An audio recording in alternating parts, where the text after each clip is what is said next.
Sebetulnya saya nggak enak, ini kan presiden kita pun masih presiden kita ya. Ya. Udah bilang bahwasanya licik mungkin ya. Gitu. Iya. Tapi kalau cerdas itu ya kecerdasan itu biasanya kan harus ke wilayah positif ya. Iya. Kalau dia memang kelicikannya tinggi, jadi memang betul-betul dia tahu. Kita ngomong begini-begini, jangankan begitu deh. Banyak teman-teman kita kok yang ngomongnya keras, begitu ditawarin ya. Langsung lembek. Langsung berbukanya lembek berbalik. Saya tidak nyangka bahwa presiden begini begitu. Jadi sebetulnya kalau saya tidak takut, jangan juga ya. Contohnya Pak Jokowi minta maaf. Ya. Oh kalau saya pribadi saya maafin kok, saya maafin. Tapi, nah dalam konteks pertanggungjawaban sebagai kepala negara dengan beberapa kebijakan politik dan langkah-langkah politik yang diambil, kan nggak mungkin saya bisa memaafkan begitu aja gitu kan. Emang siapa saya?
Yakini gitu.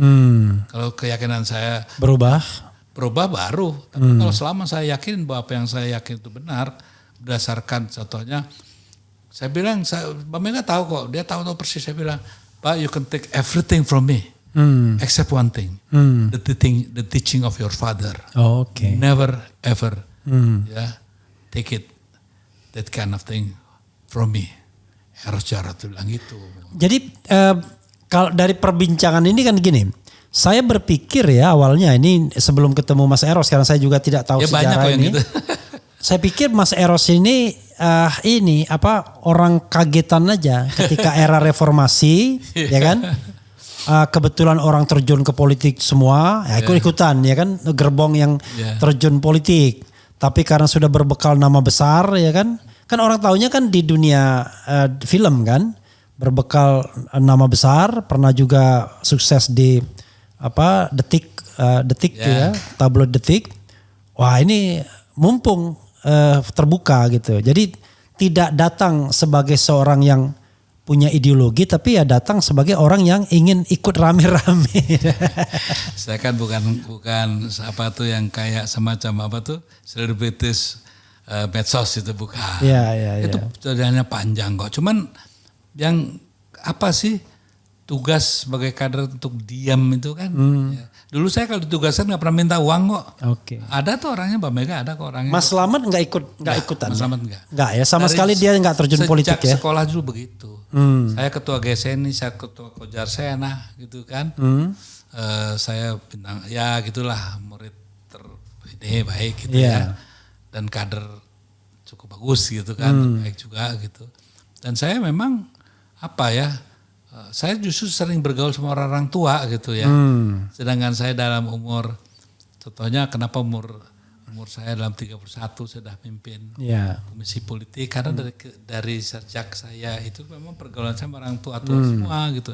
Om Subarjo, terus Pak, ya itu pendiri partai kan orang tua semua, Pak Sujatmoko, para yang dikenal-kenal itu, Bang Ali Sadikin segala begitu. Tuh yang disebut itu generasi sekarang nggak ada yang tahu. Nggak ada yang tahu. Jadi Subarjo itu Ahmad Subarjo ya. Ya. Gitu. Jadi banyak hal-hal juga yang memang tidak perlu, buat apa sih? Saya kan punya prinsip, ya kan. I have to know about you, I have to know everything about you, but you don't have to know. About me at all if necessary gitu. Iya. Kalau buat apa?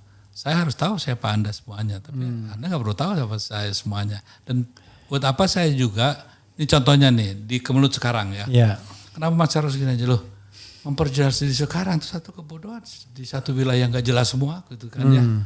Sedangkan buat saya kan satu. Kalau saya suruh milih, saya milih merah putih kok. Dari PDIP, Golkar, apa semua itu saya pilih merah putih. Makanya lagu saya terakhir itu kan salah satu ekspresi dari kekesalan saya gitu ya. Kepada para politisi dan pemimpin negeri yang gak berterima kasih ya. Pemberian Tuhan yang begitu Mas dahsyat. Eros, ada satu yang kadang-kadang dalam politik kita gak bisa dikompromikan ya. Antara Islam dan nasionalis. Ya, antara so-called disebut politik kanan dengan politik yang kiri, menengah kiri. Bahkan dari dulu ya begitu-begitu aja. Unfortunately, kadang-kadang yang menyatukan itu pragmatisme aja. Atau petualang yang menyatukan. Atau uang yang menyatukan. Dan kadang-kadang selalu begitu. Ya kan? Misalnya kalau kita bicara tentang Amin Rais dulu. Kan tidak pernah bisa kelompok kiri diyakinkan bahwa Amin Rais itu akan menjalankan politik yang jauh lebih nasionalistik misalnya. Dia memake up dirinya sedemikian rupa dengan PAN dan lain sebagainya, tetap aja. Ya kan, Amin Rais. Sekarang barangkali generasi yang lebih muda Anies Baswedan. Dia mau 5 tahun di Jakarta, ada BOTI, bantuan operasional tempat ibadah dan lain sebagainya. Dia didukung oleh kelompok-kelompok non-muslim misalnya. Tetap saja. Yang diingat adalah pas saat kampanye itu, bukan yang 5 tahunnya. Tapi sebaliknya, golongan Islam kelihatannya selalu alergi dengan PDIP. Kan begitu ya. Kenapa? Itu satu. Yang kedua, sekarang kita dihadapkan pada situasi sangat mungkin yang menjadi oposisi itu hanya PKS dan PDIP. Atau jangan-jangan PDIP sendiri. Tapi paling dekat dengan PKS. Ya kan? Kalau PKB, Nasdem sudahlah ya kan. Diancam sedikit udah mundur. Karena memang ada masalahnya. Pendapat Mas Eros? Ya pengkaplingan ini ya. Kalau menurut saya salah jendelanya gitu. Kalau jendelanya simbol ya begini memang. Kan semuanya serba simbolik gitu kan. Bukan substansinya yang dipersoalkan. Yeah. Ya, sudah begitu mengakar luar biasa sehingga simbol dijadikan seolah substansinya gitu kan. Pokoknya kalau yang merah-merah gini sedikit, kalau merah aja nih itu pasti PDIP. Yeah. Padahal merah itu bisa cabai juga. Yeah. Kan? Wah kalau sedikit kira gimana, oh ini pasti Islam. Ya. Kalau yang begini pasti radikal. Kan? Yeah. Jadi simbol-simbol, contohnya yang menarik. Kalau memang pendekatannya ideologis, aneh kan seorang Anies Baswedan yang dikatakannya sangat radikal Islam atau Islam yang agak garis keras itu, menandatangani masalah kepercayaan dimasukkan di masalah sejak Menteri Indonesia berdiri gitu ya, kan baru si Anies ya, yang sebagai menteri dia menulis menyetujui kepercayaan itu dimasukkan juga ke dalam. Kan aneh. Kalau pendekatannya simbol tetap aja begitu, kalau ideologis aneh ini ya. Jadi yang mana nih sebetulnya? Contohnya partai ini adalah nasionalis yang mana?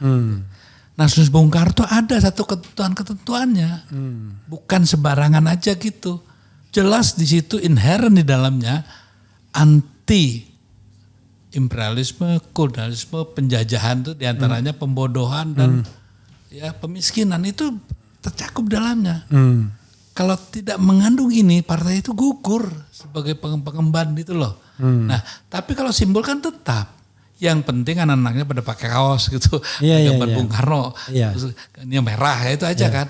Jadi memang sudah tereduksi sekian sehingga pengkaplingan ini oleh para akademisi pun, maaf saja, jadi mempersempit yang namanya pemahaman. Jadi jangan juga disalahkan rakyat. Ini para akademisinya justru banyak yang tidur gitu ya, yang males gitu ya. Sehingga pengaplingan yang pragmatis itu menjadi nyata. Sehingga yang namanya pencitraan itu menjadi realita itu ya terjadi didukung oleh pendekatan-pendekatan di dunia keilmuan juga yang seperti itu. Contohnya Di dalam kalau kami sebagai muridnya Bung Karno tuh ya tidak harus mendikotomikan antara agama dan nasionalisme. Seorang nasionalis Bung Karno pasti dia berketuhanan dan agamis. Gitu. Tapi seorang yang agamis belum tentu nasionalis, karena masih ada internasional ini ya kan. Ya, jadi tidak perlu. Jadi kalau ada orang bilang katakan kita nasionalisme yang religius, berarti nggak ngerti ajaran Bung Karno itu, ngerti nggak? Iya. Ya, seorang Marhaenis pasti dia berketuhanan, pasti dia berreligi, gitu kan? Kan untuk mengekspresikan ketuhanannya kan di institusi keagamaan. Kan? Jadi aneh kalau sekarang pemisahannya itu sangat disederhanakan oleh para akademisi. Gitu. Istilahnya kan gini, agamis, nasionalis, sosialis atau komunis kan gitu. Ya kan? Nah kok begitu? Sedangkan kami tidak mau menganut seperti itu. Ya, tapi karena pemisahan pengkotakan ini diharuskan oleh para akademisi, terjadilah itu. Padahal tidak ada itu. Ya, makanya apakah NU nasionalis? Ya nasionalis lah. Dalam konteks yang mana? Nah, konteks satu yang seperti yang Bung Karno bilang kan. Nah, Bung Karno sendiri kan kader, dia kan orang Muhammadiyah, meninggalnya pengennya dikubur ya jenazahnya kok bisa-bisanya sekarang kalau orang PDIP gitu sekarang kan lihat orang Muhammadiyah tuh kayaknya musuh kita gitu. Oh iya. HMI musuh kita. Ini kan penyempitan akhirnya. Musuh kita itu yang jelas satu, yang tadi itu ya. Ya, satu pengusaha negara tuh ya kaum kapitalis, serakah, kaum imperialis, kaum untuk yang ngerusak pemiskinan tuh ya. Pemiskinan bukan kemiskinan ya. Pemiskinan. Pemiskinan. Di sini kan kemiskinan yang dimasalahkan. Kemiskinan kan disayaan. Kalau pemiskinan itu satu tindakan langkah politik ekonomi gitu ya. Nah, kemudian juga masa pembodohan. Ini kan juga satu hal yang harus kita tentang sebagai kaum Marhaenis.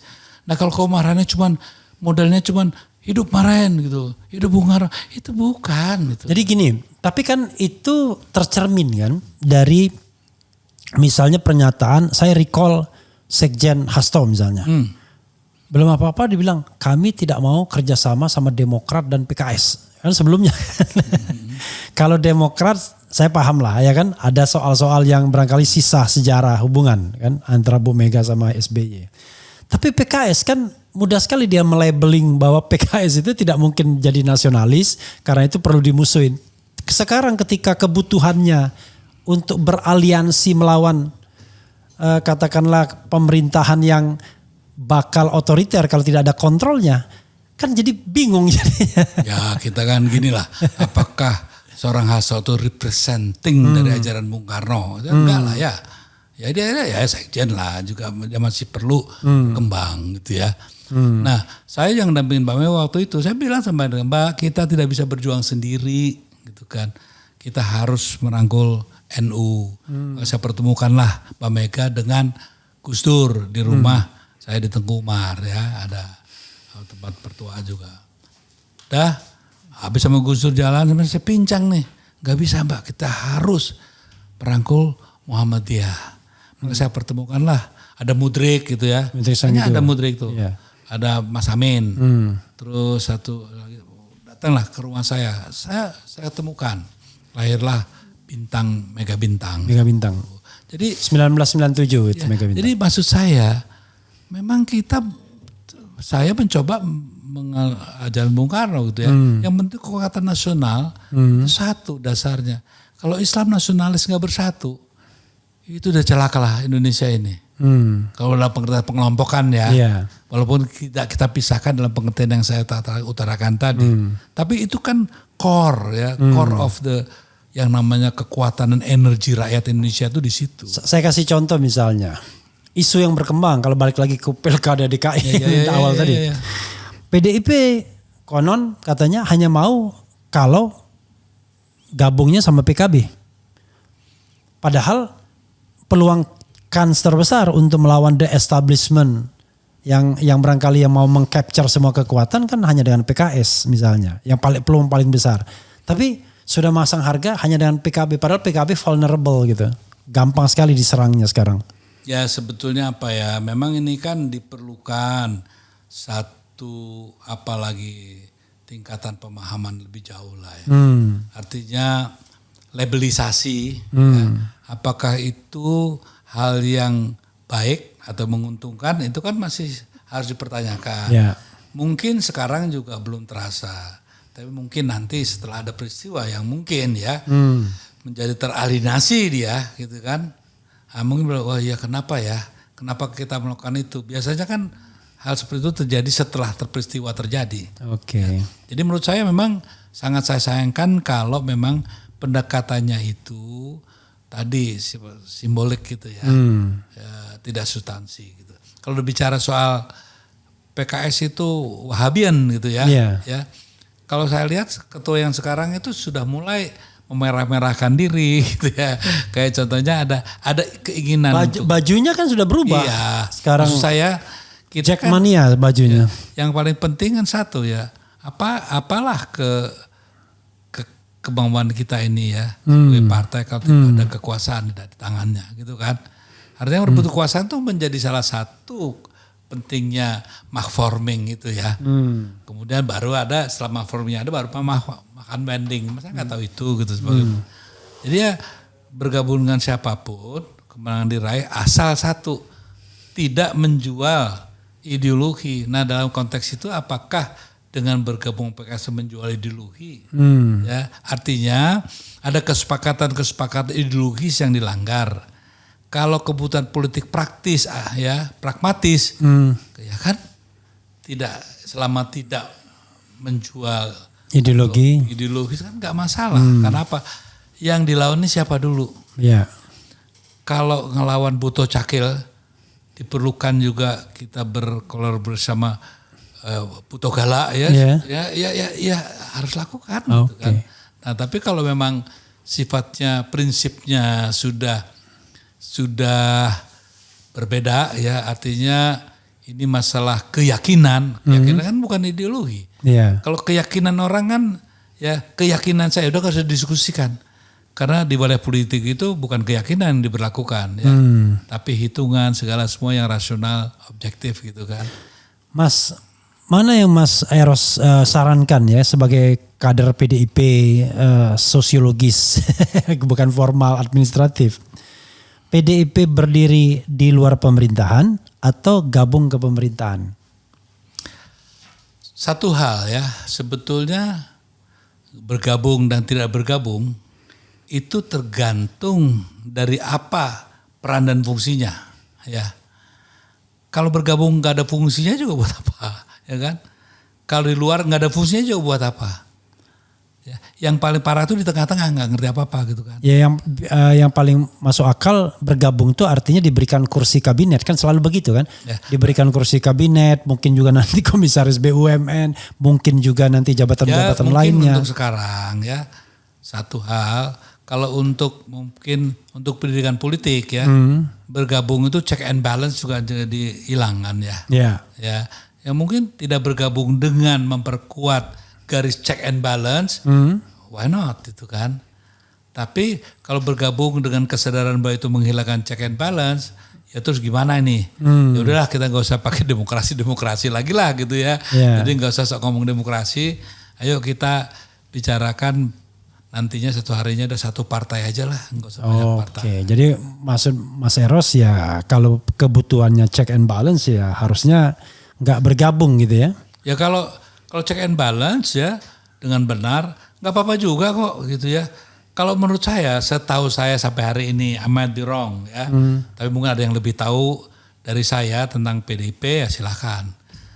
Kalau menurut saya Mbak Mega itu nggak punya masalah apa-apa yang mau Bowo ya. Rasanya nggak pernah tuh Gerindra atau Bowo dimasalahkan itu. Ya. Mungkin terhadap Pak Jokowi ya mungkin ya berbeda. Ya. Jadi beda. Jadi kita harus pisah-pisahkan sehingga kalau nanti Mas Bowo ini menyatukan diri jadi satu paket ya yang namanya budaya politiknya, kepemimpinan politiknya dan pelaksanaan politik lapangannya satu paket sama Jokowi mungkin ya akan terjadi benturan yang cukup serius gitu. Tapi kalau umpamanya dia bisa memisahkan diri ya, artinya tanggung jawab Pak Jokowi sudahlah. Mulai Oktober sekian itu kan tanggung jawabnya. Oktober kesini saya. Jadi jangan dong digandengkan aku sama dia. Itu mungkin ya akan ada baiknya. Yang kita dorong supaya Pak Presiden akan datang ini berani mengambil keputusan seperti itu. Tapi kalau menjadi buntut ya yang namanya buntut kan gitu. Ya kepalanya begini, buntut kan nggak bisa lebih keras itu. Ya sangat disayangkan lah. Artinya ya buat apa capek-capek ya. Jadi Mas Eros masih membuka kemungkinan politik Indonesia yang monolitik tanpa oposisi begitu. Bagaimana? Membuka kemungkinan politik Indonesia tanpa oposisi, monolitik. Kalau seandainya semua bergabung ke pemerintahan. Kan susahnya budaya Indonesia kan begitu. Loh, sekarang gimana? Kalau sekarang aja nih, orang nggak berani karena dia masih komisaris. Iya. Karena dia masih ini, karena dia masih itu. Ya kalau semuanya bergabung, mau ngomong apa? Orang makannya dari situ, hidupnya dari situ, ya kan? Nah kalau enggak, kenapa saya bisa ngoceh seperti ini? Saya bebas seperti ini. Boleh tanya Prabowo, boleh tanya Jokowi, boleh tanya SBY, boleh tanya siapa lagi, Megawati pun sekalipun. Tanya, pernah nggak saya yang namanya apa gitu ya? Kecuali contohnya untuk hal tertentu ya toh. Jadi bilang ya kamu maunya apa? Ya itu pun masih saya pikirkan gitu kan. Jadi saya kan kenapa saya bisa bebas begini? Saya merasa orang merdeka karena saya tidak pernah memposisikan diri ya terkurung dalam jeratan itu. Karena saya yakin, saya nggak tahu lah, mungkin ini kebodohan saya. Setiap malam tuh saya masih merasa ada tugas yang belum selesai. Ya tapi masalahnya gini, Mas, bisa terjadi lagi bahwa semua partai politik itu akan dalam tanda kutip berkhianat kepada nilai-nilai demokrasi, egalitarianisme, check and balance dan lain sebagainya dengan alasan kita butuh bersatu, ya kan?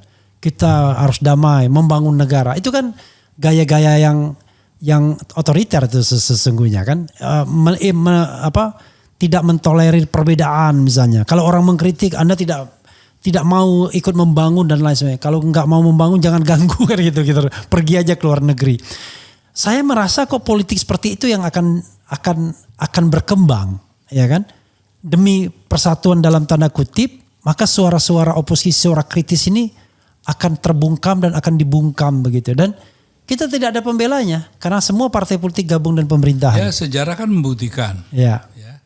Bahwasanya juga tidak hanya partai politik yang menentukan eksistensi atau perjalanan sejarah ke depan. Ya. Civil society juga, ya kan. Makanya ini tantangan bagi kita gitu ya. Artinya are we going to surrender gitu kan. Artinya memberikan semua kepercayaan pada partai politik atau kita bisa bangun kekuatan alternatif. Orang bilang susah, yang bilang gampang siapa? Kedua, satu, kita ngomong begini-begini, jangankan begitu deh. Banyak teman-teman kita kok yang ngomongnya keras, begitu ditawarin ya langsung lembek. Langsung bukannya lembek berbalik. Saya tidak nyangka bahwa presiden ini begini begitu. Jadi sebetulnya kalau saya tidak takut bahwa sudah tahu orang partai ya begitulah gitu ya. Yang lebih menyedihkan kalau kaum akademisi ya. Karena profesor baru bangkit sekarang ini. Berapa lama ya. Para agamawan aja sekarang udah mulai bingung nih ya. Dengan tambang. Satu nerima tambang, satu kagak, sekarang terima juga gitu kan. Ya, jadi hal ini yang sebetulnya menjadi pemikiran keprihatinan saya yang lebih dalam daripada kelakuannya para politisi ya di partai-partai. Karena memang sudah semacam bangunan yang kita tahu hasilnya minimum 70% bisa ditebak. Iya, maksudnya artinya kan secara individual Mas Eros kan memang tidak punya kekhawatiran, ya kan? Karena tidak punya ketergantungan baik secara ekonomi, politik, sosial kan kepada siapapun. Tapi kan kita bicara tentang generasi ke depan yang barangkali masih bergantung secara ekonomi, negara ini baik atau enggak, ada kerjaan apa enggak, secara politik juga begitu, secara sosial juga bergantung kan. Kalau kita ngomong pribadi kan struggle, kita bisa struggle sendiri. Tapi kan banyak orang-orang yang tidak memiliki kemewahan. Makanya itu. Saya senang Anda nanya gini. Ya. Saya senang. artinya kan Anda dengan pertanyaan ini Anda menyatakan sebetulnya ya, bahwa this country run by whom gitu kan. Iya, iya. Bukan hanya Jokowi. Orang nyari kerjaan kemana sih? Iya. Ke pabrik-pabrik kan? Ke apa sih? Siapa yang punya siapa mereka itu semua? Iya, iya. You see? Jadi maksud saya, apakah kita tuh hanya mempermasalahkan Prabowo dan Jokowi? Apakah yang tidak lebih jauh dari itu? Siapakah yang sebenarnya running the country? Siapa sih yang megang minyak sawit? Siapa sih yang megang minyak tanah? Siapa sih yang megang kedelai? Siapa sih yang megang ini? Siapa itu? So, kalau semuanya itu di tangan siapa? Negara. Come on, kita tahu lah Bung Arun ya. Iya. Kita tahu. Nah, jadi artinya perlawanan kita tuh tidak bisa kasarannya secara emosional saja, dipancing kita digiring, seolah-olah problem utamanya ini, padahal enggak. Ini cuma bonekanya. Iya, iya. Ya, sementara yang ini siapa? Ya, contohnya ada kawan saya juga yang baru ini, ya baru aja masuk wilayah udah jadi wah luar biasa kayaknya gitu kan. Saya nggak sebut nama kan, nggak etis ya. Tapi begitulah dan mereka mengendalikan semua. Sekarang ini deh, emangnya harga beras semahal ini ya enggak lah. Enggak lah. Nah, apakah kedelai, apakah ini semua kita investigasi. Anda bayangkan kekuatan mereka seperti apa. Per day, berapa triliun yang masuk ke mereka dan berapa triliun yang kita ngemis ke mereka. Iya. Nah ini kenapa nggak dibicarakan? Yang dibicarakan cuma bagaimana menggulingkan ini, menggulingkan itu. Emangnya kalau Jokowi digulingkan, gitu, Selesai enggak. Iya, iya. Enggak. Tapi yang lebih penting kan saya bilang makanya gimana. Jokowi cuma simbolnya aja ya. Tapi kekuatan yang real gitu. Bagaimana contohnya saya orang yang sudah di tahun 75 sudah diberi pelajaran oleh Johan Siang gitu ya. Bahwa tahun sekian akan ada orang namanya ini yang akan jadi rajanya pengusaha-pengusaha di Indonesia gitu ya. Jadi mereka siapa terencana. Johan siapa tadi?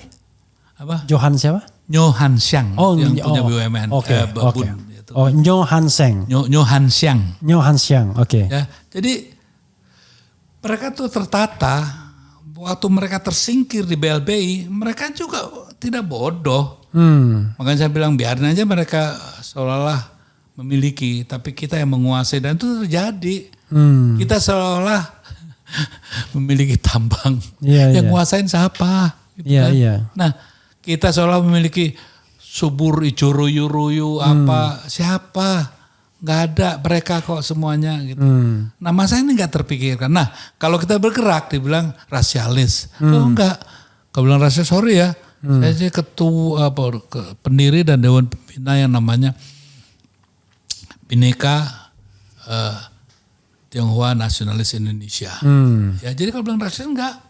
Tapi ada segelintir dari mereka yang mengatasnamakan rasialisme sebenarnya mereka beroperasi di balik itu. Ya. Sehingga seolah-olah kalau kita menyerang kita yang rasialis. Padahal mereka sangat rasialis. Mana pernah sih ya toh? Mereka bersatu kok gitu ya. Nah kita-kita aja yang bodoh nih.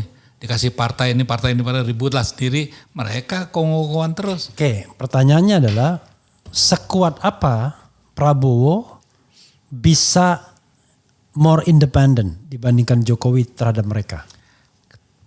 Di sinilah kita nanti rapornya Prabowo ditentukan. Kalau 100 tahun pertama, 100 hari pertama, kita melihat ini ya kita udah tahu harus gimana. Oke, cukup ya. 100 hari udah kelihatan. Udah kelihatan lah, pasti kelihatan. Nah makanya saya bilang bahwa memang kenapa sih janganlah ban serep ini jadikan burden itu kan. Siapa sih Gibran itu kan ya. Iya. Ya kan, tapi kita sekarang mau apa ini gitu. Kalau kita cuma memperolok-olok aja nggak selesai lah ini ya.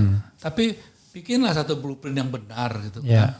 Bahwasanya masa sih sekarang kekuatan real bukan di kita masa nggak sadar-sadar juga gitu. Kita membentukkan apa sih? Menentukan apa? Beras, kopi, apa you name it lah. Apa? Nikel. Emangnya kita? Enggak lah. Gitu. Nah ini yang harus disadarin dulu. Baru kita bisa bersatu. Kalau kita punya musuh bersama, baru bisa bersatu. Kalau musuhnya Jokowi masih ada yang bela. Tapi kalau satu itu, yakin kita sama-sama dimelaratkan kok. Ya, Pemiskinan negara oleh penyelenggara negara terjadi. Yang diuntungkan siapa? Perusak negara.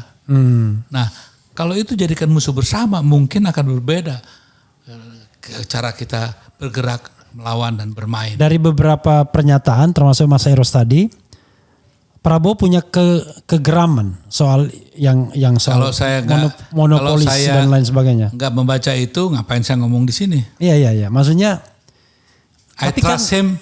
Iya. Going to do that. Iya. I trust him. Oke. Sampai ada bukti I don't trust him anymore. Kan itu. Saya yakin sampai kemudian sebaliknya. Ya. Karena apa? Karena saya balik. Kalau saya balik. Saya nggak percaya sampai sebaliknya. Ya, tapi gini. Saya kan tidak baik ya. Belum apa-apa sudah menjudge ya. Enggak menjudge. Sementara ada bakat-bakatnya. Iya.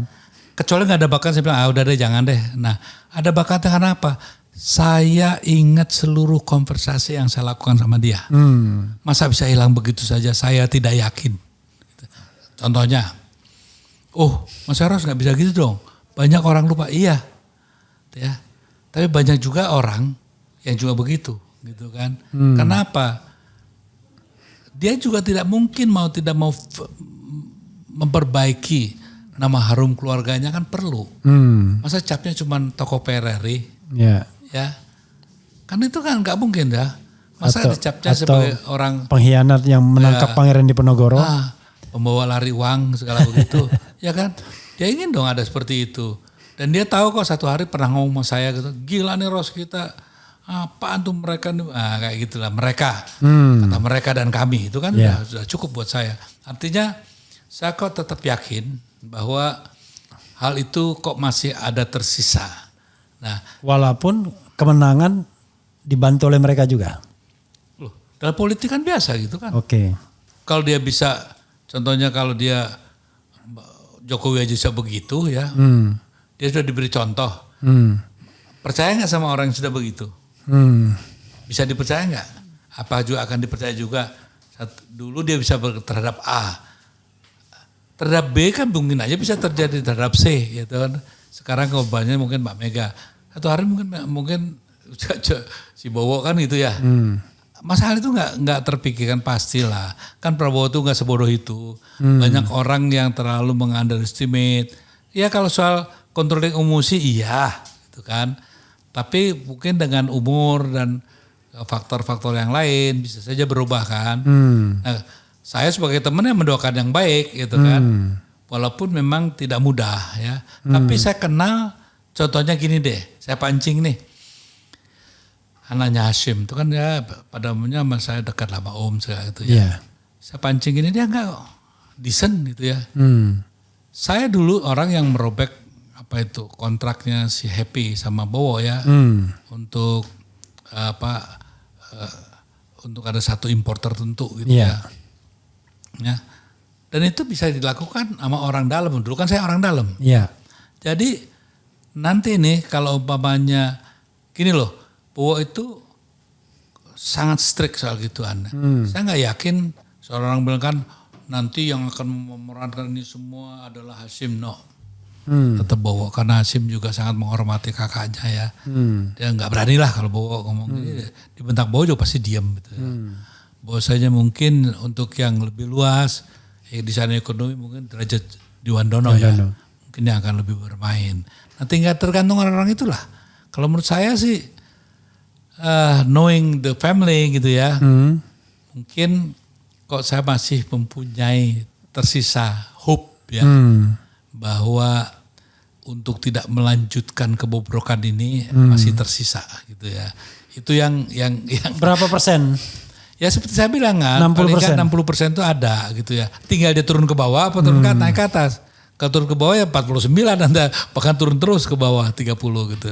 Oke, kalau saya nggak peduli apakah Prabowo nanti akan berjalan sesuai dengan keyakinan kita, baik Mas Eros atau saya, tapi yang penting adalah kita yang harus bergerak untuk menjaganya. Itu lebih penting menurut saya. Ngapain kita juga determinasi gerakan kita kan tidak ditentukan oleh angka yang dia akan tampilkan. Tapi bagaimana justru sekarang menggalang teman-teman kita yang yakin tanpa harus kebencian dan marah-marah yang nggak bermutu itu gitu ya. Tapi bagaimana kita duduk bersama ya di satu pemahaman dulu gitu. Ini mau aja kemarin aja kita duduk bersama ya. Lihat aja kayak begitu ya. Tapi yang jadi masalah begini, kan kita kan ingin coba, misalnya kita balikin, misalnya kalau melihat tren pemerintahan sekarang, ini belum dilantik aja sudah berbondong-bondong itu Gerindra itu menguasai BUMN itu, mulai dari Komut, kemudian Mind ID, Komut Pertamina, Komut Pusri, kemudian macam-macam ini. Padahal belum dilantik itu. Ya, kita lihat aja, itu juga satu hal yang jadi pertanyaan ya. Iya. Karena memang juga apakah itu juga kesadaran bahwa memang dilakukan oleh rezim yang lama, ya, sehingga untuk wipe out gitu ya. Karena yang berkuasa tidak mau dikendalikan oleh. Ini sudah menunjukkan di koin yang lain melihatnya bahwasanya menghapus bayang-bayang atau bayangan Raja Lama itu mungkin salah satunya dengan upaya itu. Siapa tahu. Atau membangun keserakahan baru itu kan satu hal yang masih jadi pertanyaan. Sehingga menurut saya memang ini satu pertanyaan yang cenderung mengkhawatirkan. Ya. Tapi bukalah sedikit kemungkinan juga yang lain. Ya. Sehingga kita, kenapa kalau saya gerak saya kan tidak determined by them gitu kan. Determinasi ada di tangan saya. Sehingga gerakan ini harus tetap kita yakinin bahwa apa yang kita yakin bahwa Indonesia dengan ini nggak benar ya harus kita yakinin nggak benar. Saya pun disogok apapun, mau di apapun, kayak kemarin saya telepon sama Ara juga. Saya bilang it's your personal problem saya cuma ini kok, saya bilang gitu ya. Jadi kita harus pisah-pisahkan lah ya. Enggak kayak Ara dimusuhin sama teman-teman, itu urusan mereka lah ya. Urusan saya bukan itu, urusan saya lebih jauh dari itu ya. Maksud saya my concern is about my nation itu kan. Mas Eros, ini mungkin udah akhir-akhir. Indikator ya kalau kepercayaan Mas Eros itu on the right track terhadap Prabowo apa? Ada 1, 2 you name it mungkin. Berapa ada 1, 2 indikator yang kemudian ini jelas nih arahnya. Misalnya di mana? Dia satu yang kalau bilang koment itu iya. Enggak, maksudnya tindakan yang bisa kita katakan sebagai sebuah indikator. Dari yang kecil-kecil aja. Dari yang kecil. Kalau yang besar kan dia di wilayah apa kan saya nggak ikutin tiap hari. Jadi nggak mungkin saya bisa ini kan. Karena hal-hal yang juga mungkin jadi catatan minus juga ada. Ya kan. Tapi gini deh. Kalau dia... Benar, saya ada teman datang mengatakan yang benar, dia betul-betul fight untuk itu. Jadi tidak cuma janji-janji harapan palsu itu enggak, dia lakukan betul. Itu yang saya tahu saya ya. Tapi yang memang juga jadi pertanyaan, kok kamu mau sih dikasih tugas untuk bikin sawah yang enggak benar itu gitu ya. Itu kan ada hal-hal yang justru membuat kita masih jadi tadinya 80 turun 60 jadi 60 gitu ya. Belum sampai 40 saya gitu kan. Ya, belum sampai 40. Karena apa? Karena saya lihat kan surroundingnya. Ya. Keluarganya itu saya kenal betul ya. Tidak mengajarkan itu. Dan dia enggak juga malu kalau punya saudara seperti itu gitu kan. Saya sangat dekat dengan keluarganya. Bukan karena saya kuat jadi subjektifnya terpengaruh itu enggak. Biasanya ada satu hal yang setelah Pilpres langsung ini adalah godaan untuk the second term of office, ya kan? Dan biasanya itu sudah dimulai di tahun pertama dia menjabat di periode pertama. Dia udah pikirkan itu dan biasanya semua lawan politik dia patahkan kakinya biar nanti the last tidak ada lawan politik. Saya kira Jokowi melakukan itu, SBY juga melakukan itu to some extent. Nah untungnya yang satu ini mungkin kondisi fisiknya juga mungkin tidak terlalu bersahabat untuk keinginan itu, ya sehingga mungkin dia akan mengambil langkah yang bisa saja tidak seperti Jokowi yang masih dalam kondisi yang berbeda. Oleh karenanya saya pikir kok satu hal ya memang semua bisa terjadi. Saya juga makanya nggak berani mengatakan ya bahwa memastikan ataupun sok tahu memberanikan diri mewakili seolah-olah akan terjadi begitu enggak. Saya bilang ini cuman apa sih? Satu harapan dari seorang teman ya. Oh saya mengenal, sayang deh. Gue kan tahu lo nggak gitu lo jangan gitu dong gitu kan. Lo jati diri lo aja, lo jadi lo sendiri deh gitu kan. Kan sebagai teman gitu harapannya ya. Yang saya tahu lo kan nggak gitu. Masa lu gara-gara jadi begitu gitu. Yang begini kita butuhkan di publik, tidak hanya di belakang. biar publik ada guidance ya kan. Loh, Mas Eros ngomong begitu. Mas Eros ini orang yang tahu betul Prabowo itu seperti apa. Kan kadang-kadang banyak orang kalau dia kenal baik ngomongnya di belakang layar doang. Dan kita tidak tahu progresnya apa kan. Tapi kalau di depan publik kan ada sesuatu yang bisa kita pegang. Saya sudah menyampaikan kepada Prabowo begini. Ini contohnya nih, terakhir ya. Ya. Baru di malam itu saya ngomong sama dia, demi Allah Mas Eros, bukan gue yang bunuh orang-orang itu. Bukan karena gue nggak bunuh, gue dipecat gitu. Ya kan? Iya. Si itu tuh, cuma saya nggak, ini nggak petis ya, jangan. Iya. Si itu, dia itu semua. Mas Tan tahu kan yang ditelepon sama pasukan dia kan, untuk merilis si Desmond Haryanto, kan saya langsung yang deal sama mereka. Gitu kan. Gimana Desmond harus kalau diturunkan nggak boleh nengok belakang, Haryanto harus dijemput begini, nggak boleh ngomong begini. Saya semua yang deal sama mereka. Lo tau kan Mas, gue nggak bisa nembak katanya. Orang yang nggak bersenjata gue tembak nggak mungkin Mas. Itu melanggar konvensi Geneva. Dia bilang, gue ini militer yang punya aturan gitu. Ya gue nggak bisa. Konsekuensinya gue begini kalau dipecat gara-gara itu. Ini omongan dia. Ya artinya dalam hal ini banyak orang yang tidak dengar pernyataan itu langsung loh ya. Demi Allah bukan aku Mas. Kan gue ini dipecat gara-gara gue gak bunuh abisin. Diperintahkan selesaikan ya gue selesaikan dengan cara gue. Dia bilang gitu. Ya, tapi si itu tuh pasti. Si itu. Jadi kalau ada yang hilang bukan gue lagi tuh Mas. Gitu. Jadi hal ini kan banyak yang terselubung. Karena yang buruk itu di bahwa itu PR politiknya sangat buruk menurut saya ya. Juga di Mbak Mega juga kan gitu kan. PR politiknya jelek sekali menurut saya gitu kan. Tapi kalau di Jokowi PR politiknya jago tuh. Pinter dia. Mengolah, dia tahu zaman medsos perkembangannya gimana. Ya mungkin bedanya adalah Jokowi orang yang mau mendengar masukan. Masukan konsultan komunikasi politiknya. Tapi Mbak Mega sama Prabowo orang yang tidak mau mendengar orang lain. Ya saya rasa itu salah satu juga hal yang. Atau orang gak berani menyampaikan. Ya yang ini kan satu. Sebetulnya apa ya. Ya sebenarnya saya gak enak. Ini kan presiden kita pun masih presiden kita ya. Ya. Sebenarnya bilang bahwasanya licik mungkin ya. Gitu. Iya. Tapi kalau cerdas itu ya. Kecerdasan itu biasanya kan harus ke wilayah positif ya. Iya. Kalau dia memang kelicikannya tinggi, jadi memang betul-betul dia tahu gitu. Walaupun dia punya kartu as, dia bilang, wah kok kartu saya cuma 2 semua nih. Iya. Gitu.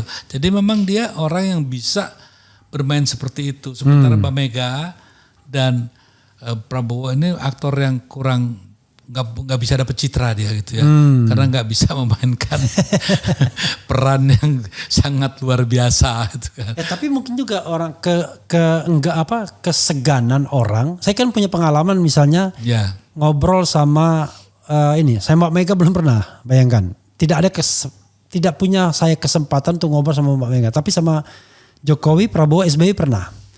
Kelihatan betul. Ya. Kalau Jokowi itu orang yang kita ngomong panjang pun dia dengerin. Iya. SBY dia ngomong duluan panjang-panjang baru kita sedikit. Nanti dia lagi kita panjang. Prabowo kita mikir-mikir ini orang lagi happy nggak? Iya. Kalau kita mau ngomong itu nggak bisa anytime, tergantung moodnya dia. Kan susah kalau ada pemimpin yang misalnya saya kita kasih masuk. Paham ya memang ini satu apa ya, nggak tahu negeri ini punya dosa apa gitu ya. Iya. Kok setiap ada pemimpin baru ya pasti ada hal yang enggak gitu ya. Contohnya apa? Di saat itu juga negara yang begini besar, Gus Dur yang waktu itu masih dalam keadaan kurang sehat gitu ya, bisa jadi presiden kan. Lalu orang yang maaf aja yang ya menurut saya sih pengalamannya harusnya belum mencukupi gitu ya. Dia learning by doing itu kan dia lakukan ya. Tapi pada saat jadi presiden pertama kan kayak Pratikno. Kan Anda juga pernah jadi staf susnya. Iya 4 bulan. Kan? 4 bulan. Iya banyak blendernya kan kayak gitu. Saya juga membantu dia cukup baik gitu ya. Tapi ya sudahlah. menurut saya gini, jangan kita itu menempatkan seseorang ngelihatnya hanya dari sekarang. Gitu kan. Harus ada dong kelihatannya ya, track recordnya bisa dilihat. Kalau saya dari pertama saya udah nggak yakin gitu loh. Itu bisa tanyakan oleh Mbak Mega. Terhadap Jokowi? Iya, saya nggak yakin. Karena apa? Karena menurut saya karena juga belajar masalah acting segala gitu kan. Saya lihat ada hal-hal yang tulus, yang tidak, apa kan bisa terbaca dengan baik gitu kan. Dan saya tanyakan kepada orang dekat saya, cara saya menyelidikin orang kan tidak langsung gitu aja. Saya selidikin ininya apa, orang pegawai dekat-dekatnya, teman dekatnya, semua saya sudah rekord semua. Sehingga saya bilang sama Mbak Mega, please Ma, be careful gitu. Dan hari pertama aja dia sudah lonely ya. Waktu dia memberikan kekuasaan itu kan jam 7 pagi yang 2014 itu kan. Wah semua pada ngumpul di Kebagusan. Baru jam 8 aja semua udah kosong. Tinggal yang tinggal anak saya, terus apa itu si Rini sama Kapolri yang dulu tuh sama orang Banten tuh ya. Mana yang lain semuanya udah ngiriin Jokowi. jadi memang. Dan itu khas Indonesia kan. Sekarang aja orang pada mau merapat-rapat ke Prabowo semua. Oh Dasko aja luar biasa didikan. Saya kasihan. Makanya saya bilang sama Dasko. Mudah-mudahan I congratulate. Saya bilang ini cuman ya be careful aja gitu ya. Ya saya bilang. Apalagi kalau orangnya masih muda, masih ganteng, masih apa. Itu godaannya lebih banyak lagi. Iyalah. Jadi kaya, berkuasa, gagah, ganteng, bahaya itu. Itu. Mas Eros, ini terakhir ya, cuma trivia pertanyaan ringan. SBY atau Mega? Untuk apa? Milih aja. Preferensi. SBY atau Mega? Ya. Dalam konteks apa? Dalam konteks pribadi Mas Eros, in general. Itu bukan satu pilihan yang harus saya nyatakan. Oh. Karena saya dengar Luhut mau dia. Luhut ditanya gini, Jokowi atau Mega? Ya Jokowi lah, kan dia kan bos saya. Tapi begitu Jokowi atau Gus Dur. Gus Dur. Oke Mas Eros nggak mau begitu. Ini Mas Eros, kalau film udah berapa bikin? Sebetulnya saya di belakang layar ya sebagai apa ya, untuk memberikan masukan teknis segala gitu di teater populer sering lah ya. Dan belajar di situ sekaligus menjadi mentor juga pada akhirnya gitu kan. Tapi kalau film sesungguhnya itu ya baru Cut Nyadin. Oh yang jadi director itu baru Cut Nyadin. Yang director dan itulah makanya hebat.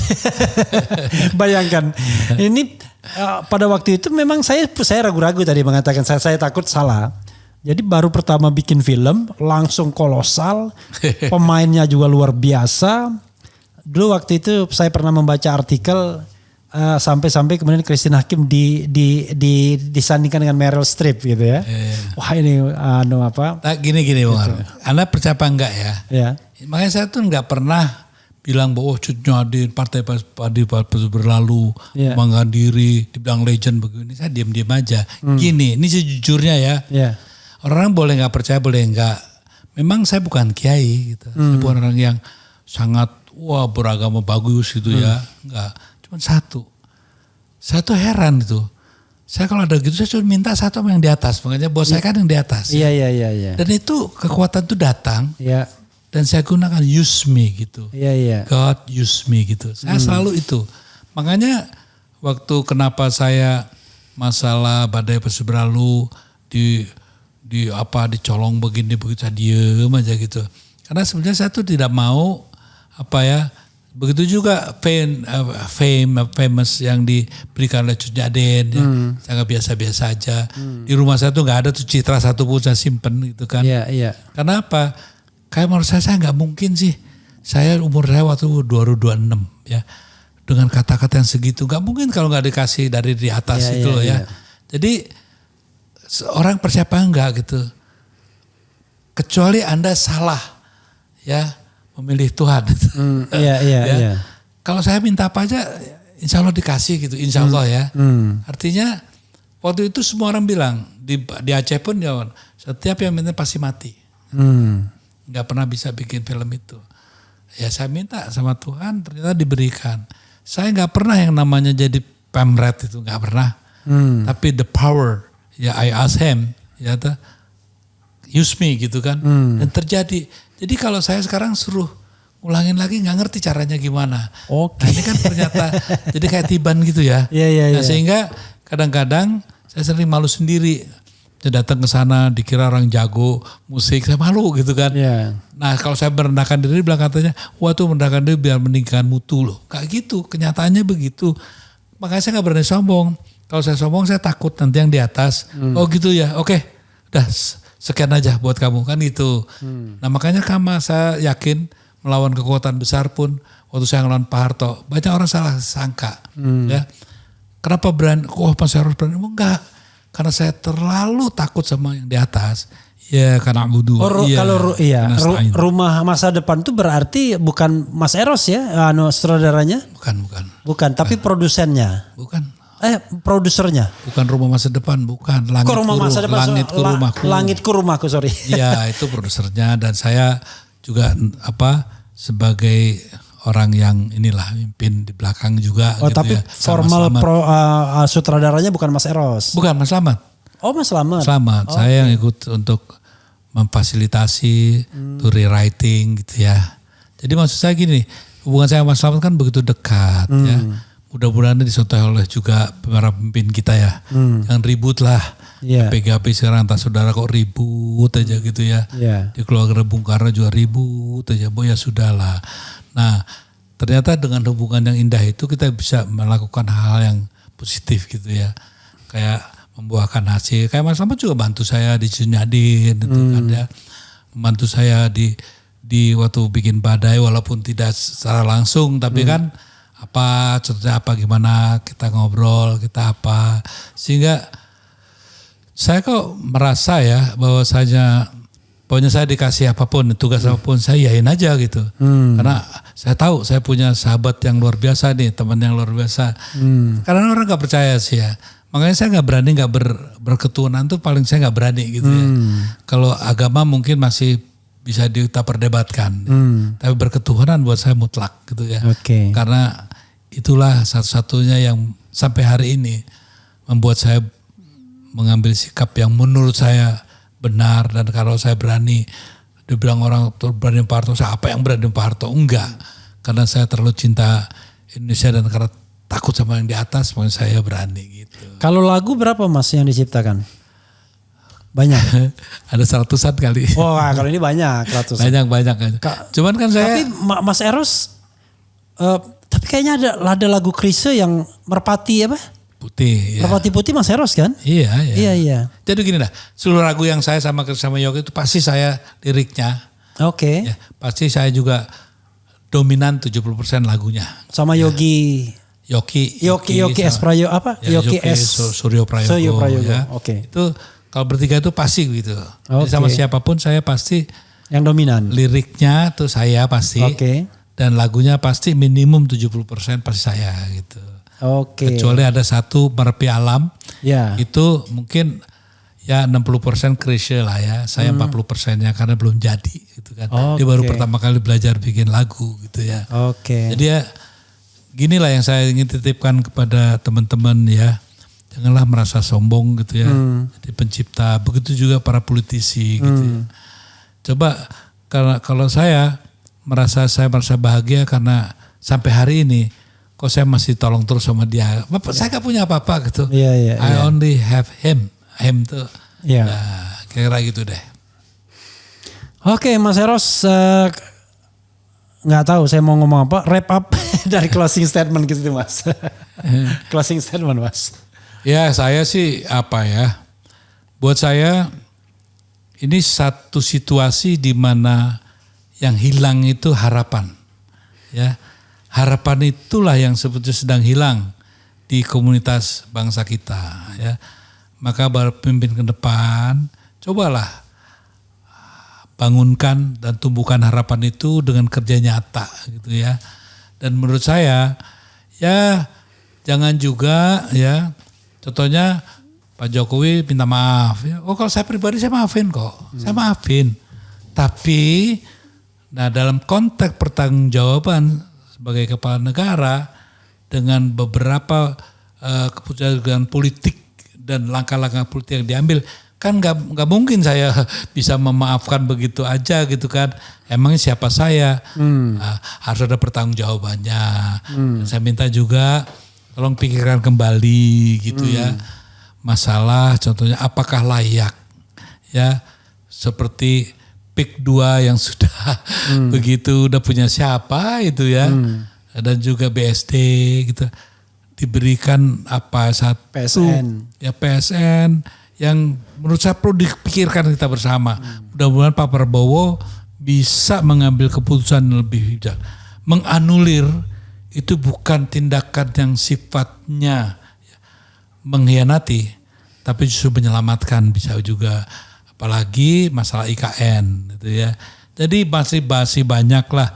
Tolong mudah-mudahan memeriksa kembali ya pelaksanaan pasal 33 Undang-Undang 45 ayat 2 ayat 3 ya, kepada siapa itu diberikan.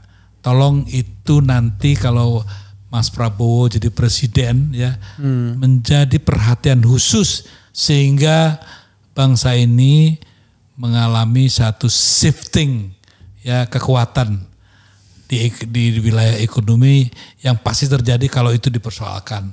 Saya rasa itu yang paling penting saya titipkan dan mudah-mudahan kita tetap sudahlah, tidak usah lagi kita cengeng gitu. Apapun yang dilakukan oleh mereka, satu kita harus tetap bahwa komitmen kita untuk tetap berpegang pada pendirian kita di saat reformasi. KKN itu mutlak, tidak perlu kita bela lagi gitu ya. Dan demokrasi harus kita jaga sebagaimana harapan kita bersama di 98 bahkan di tahun 45. Itu aja titipan saya. Iya, saudara sekalian, cari a common language itu sebenarnya dua itu aja, demokrasi dan anti korupsi.